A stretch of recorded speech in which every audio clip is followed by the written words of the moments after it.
குமார் பேசுகிறேன். பிக்கல் பண்ணியிருக்கிறோம் பாருங்கள், 4 பிக்கல். இது வந்து இஞ்சி போட்டு பண்ணியிருக்கோம். இஞ்சி பேஸ்ட் பண்ணி இதில் பண்ணியிருக்கோம். இஞ்சி புளி, இது கேரளா ஸ்டைல் இஞ்சி புளி.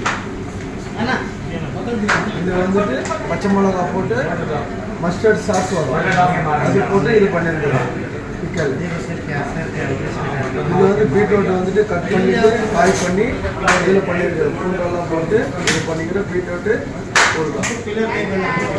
இது வந்து லெமன் எலுமிச்சை பழம், அது இது வீட்டில் கூட பண்ணலாம். இதில் வந்து மெயின் வந்துட்டு சீரகம், வெந்தயம், இந்த மஸ்டர்ட் சீஸு, சோம்பு, இது வறுத்து வச்சுக்கணும் மெயின். அதுக்கப்புறம் கொஞ்சம் வெனிகரு இதெல்லாம் போட்டு சால்ட்டெல்லாம் போட்டு இது பண்ணணும். பார்த்துங்க, இந்த வீட்டில் கூட பண்ணாது. கமெண்ட் பண்ணுங்க, சப்ஸ்கிரைப் பண்ணுங்க, ஓகே பண்ணுங்க.